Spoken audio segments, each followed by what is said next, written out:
안녕하세요. 큰아베입니다. 이번 시간에는 책 한 권 소개해드리려고 하는데요. 저희의 그림 실력을 한층 더 업그레이드 시켜줄 수 있는 책을 소개해드리려 합니다. 어떤 걸 업그레이드 시켜줄 수 있을까? 특히 풍경화에 관련된 건데요. 이 책을 보면은 풍경화를 잘 그릴 수 있는 스킬들을 잘 알려주기 때문에 정말 좀 풍경을 그리기 나 좀 막막하다 하시는 분들은 한 권 마련하시면 좋을 것 같아요. 그래서 제가 이 책에 유용한 내용들이 많지만 그 가운데 제가 와 이거 진짜 유용하고 활용도가 높다 싶은 것들 핵심적으로 5가지 뽑아봤거든요. 그래서 이제 그 5가지 소개해드리는 거를 함께 보시면은 또 여러분이 풍경화 그리는데 무엇이 얼마나 자주 쓰이는지 공부도 되고 그림 그릴 때 잘 활용할 수 있는 그런 시간 될 수 있을 것 같아요. 그러면 책을 한번 살펴볼게요. 일단 오늘의 여행 드로잉이라는 책이고 김소라 작가님이 쓰신 책입니다. 그래서 여행 드로잉이지만 또 뭐 여행을 가야만 그릴 수 있는 건 아니고 풍경화라는 거는 어디를 가든 있는 게 풍경이니까 그런 것들 그리는데도 충분히 도움이 될 수 있는 그런 책이라고 생각을 하시면 좋을 것 같아요. 그래서 여러 내용들이 있지만 제가 오늘 보여드리고 싶은 내용의 5가지, 좋다고 느낀 5가지 그것만 먼저 일단 간결하게 그림 먼저 짧게 보여드리려고 합니다. 첫 번째, 이 나무 관련된 내용이고요. 두 번째는 창문 관련된 소재, 그리고 세 번째 좋다고 느낀 것은 이 그림인데 이것도 왜 좋게 느꼈는지 설명을 해드리려고 합니다.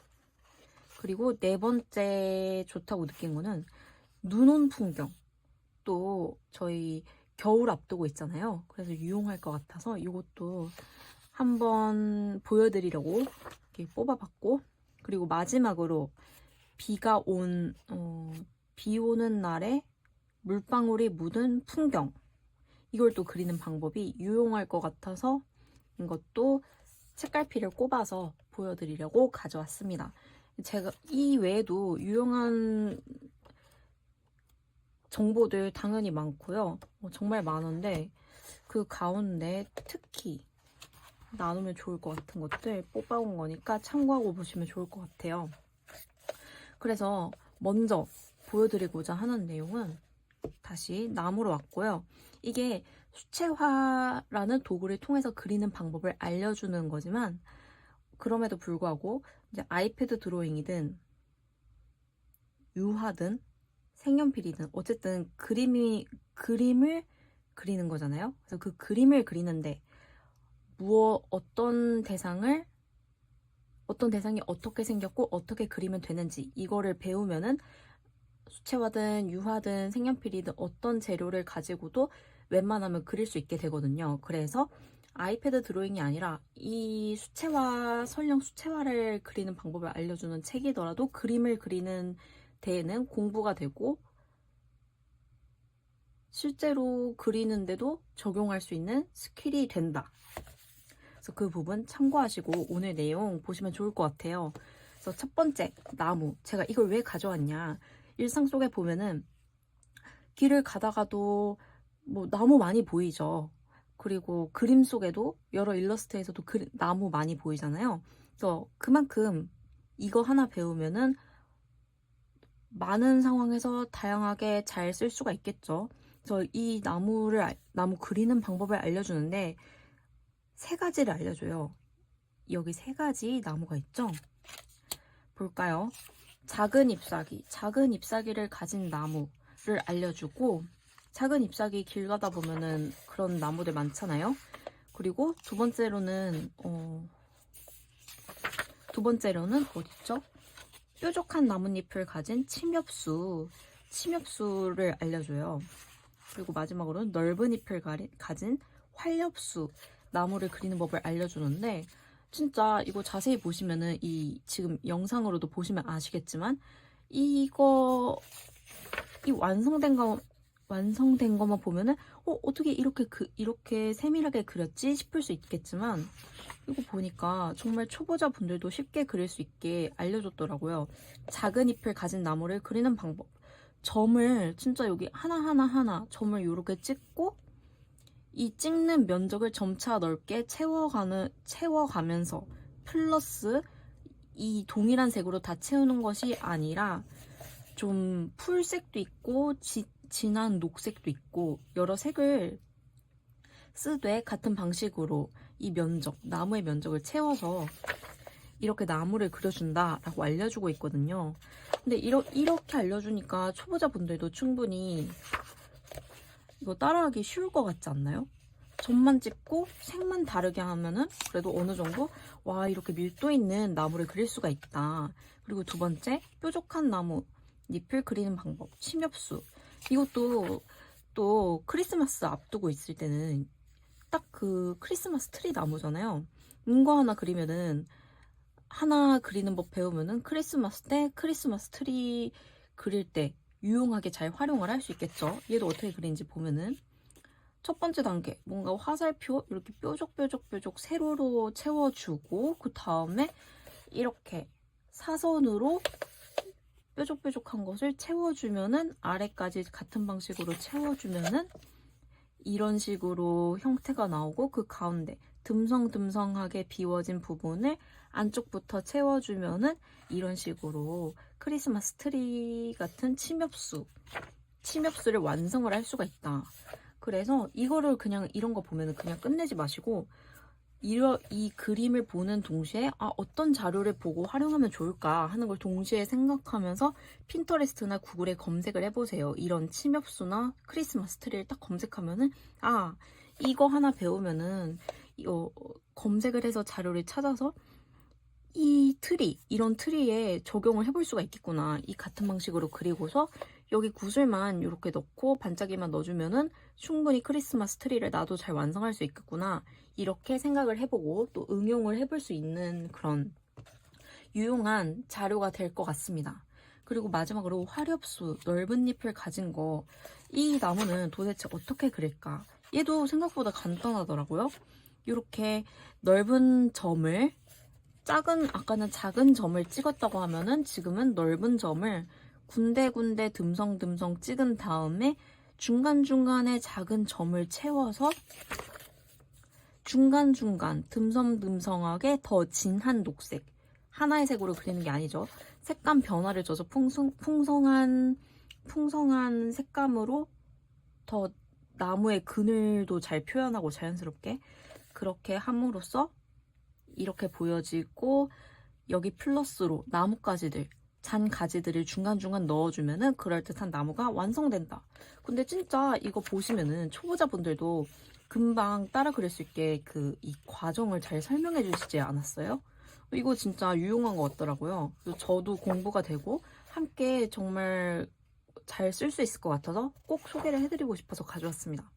그리고 두 번째로 제가 이것도 많이 쓰이겠는데 싶었다고 쓰이겠는데 하고 느낀 소재가 창문이에요. 작가님께서 이것도 잘 알려주셨다고 느껴서 가져왔는데요. 창문도 보면 어때요? 저희가 길 가다 보면은 널린 게 건물이죠. 그리고 풍경화에 예쁜 단독주택 이런 것들도 많이 나오잖아요. 그만큼 풍경에서 빠지지 않는 게 또 건물이고 거기서 또 빠질 수 없는 게 창문인데 이거는 창문에 좀 포인트를 맞춰서 어떻게 그리면 되는지 이걸 작가님이 알려주고 계시더라고요.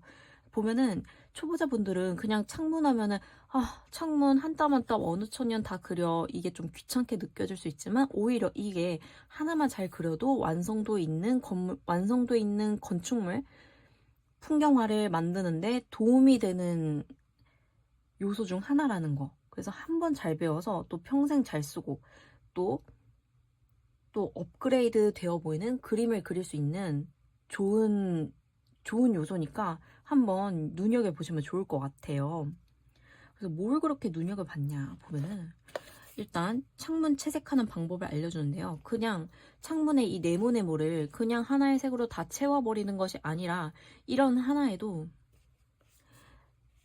여기 설명을 읽어보시면 좋을 것 같긴 한데, 제가 대강 설명해 드리자면은, 동일한 색으로 칠하는 것이 아니고 창문 하나를 푸른색으로 채색을 한다라고 쳤으면은, 이것도 마찬가지로 동일한 색으로 하지 않고 구석에 중간중간에 더 진한 색깔, 더 진하고 진하고 탁한 색깔, 어쨌든 동일한 색이 아니라 좀 색감 변화를 주는 거죠. 연한 파란색으로 했으면은 진한 파랑도 넣고, 그러면은 이런 식으로 단조롭지 않고 좀 풍성한 느낌이 나죠.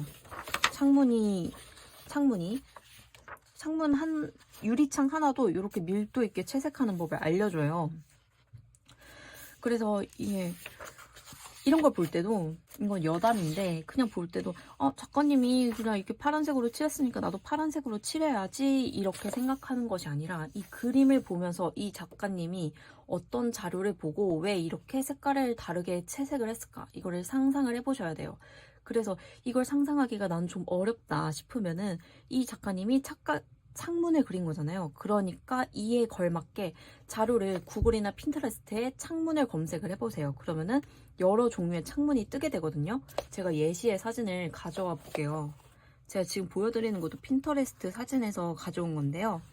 예를 들면 뭐 집을 검색해도 되고 창문을 검색해도 되는데, 저는 집을 검색한 것 같아요. 보면은 제가 찾은 집에서는 노란빛이 나오죠. 왜 노란빛이 나올까? 지금 안에서 노란 조명의 빛이 새어 나오고 있으니까 노란빛이 나오는 거죠. 그래서 이것도 이 책에서 작가님은 이렇게 파란색으로 칠했으니까 창문은 파랗게 칠해야지, 이런 게 아니라, 이런 자료를 봤을 때 응용을 해야죠. 이 집에서는 주광등? 누런빛의 빛이 나와서 이렇게 누렇게 보이니까 이거를 파랗게가 아니라 연노랑으로 색감 변화를 줘서 조명이 새어 나오는 것을 표현해야 되겠구나, 이런 거를 느끼면 응용을 잘 할 수 있으실 거예요. 이것도 제가 다른 주택을 찾아본 거거든요. 여기도 보면 창문색이 어때요? 파란 거죠. 이게 보면은 실제 창문이 파란색인가요? 아니죠. 실제로는 유리창인데 이게 왜 파랗게 보일까요? 바깥에 보이는 주변 배경이 하늘이죠. 하늘의 색이 파랗죠. 그 파란색이 창문으로 비치게 돼서 이렇게 창문이 파란색으로 보이게 되는 거죠. 이 얘기는 뭘까? 이 창문도 실제로 창문이 파란 것이 아니라 어쩌면 작가님도 창문에 비친 파란 하늘 때문에 창문의 이 네모네모, 이 창이 파랗게 보일 수 있다는 거죠. 근데 실제로 좀 제 얘기 듣고 보니까 그렇게 보이지 않나요? 그래서 이런 부분들, 좀 그림 처음 그리시고 초보이신 분들은 항상 그림만 보고 그리고 끝, 이런 게 아니라 작가님이 그린 그림을 딱 보고 이게 어떤 자료, 어떤 사진, 어떤 실물을 보고 이런 그림이 나오게 된 걸까 상상해보고 유추해보고 자료 찾아보면서 어떻게 응용할지 생각을 해보시면 좋을 것 같습니다. 그럼 더 자신감 있게 응용하고 관찰력 있는 그림을 그릴 수 있게 되겠죠. 그럼 바로 또 다음 제가 좋다고 느낀 세 번째 소재에 들어가 볼게요. 이건 어떤 대상을 소개해 드리는 건 아닌데요. 하나의 풍경화를 그리는 법을 작가님이 알려주고 계신데요. 이 풍경화 자체보다는 이 그림 보면은 관찰력 있으신 분들은 벌써 눈치를 채셨을 거예요. 일반 그림과 뭐가 다를까? 여기 보면은 테두리 표현을 어떻게 했어요? 약간 그냥 종이에 다 채워서 그린 것이 아니라 약간 붓터치로 이렇게 샥샥샥 이렇게 납작붓으로 칠하고 그 안에 풍경이 담긴 듯한 표현을 했죠. 그래서 이것도 같은 풍경화라도 이렇게 테두리만 다르게 한 것으로도 상당히 다르고 개성적인 느낌을 준다. 또 신선하죠. 그래서 이런 테두리도 아이디어가 정말 좋은 것 같아서 가져왔어요. 그러면은 작가님은 이 그림에서 이렇게 그리는 법을 알려줬으니까 이렇게만 활용할 수 있을까요?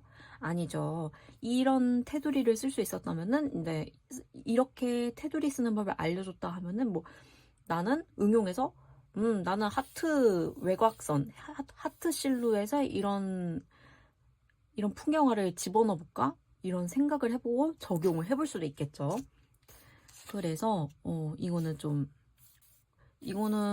요런 테두리 신선하게 또 아이디어 짜볼 수 있는 것 같아서 이렇게 가져와 봤어요. 여기 보면은 어떻게 그리면 되는지 자세하게 책을 통해 배워볼 수가 있습니다.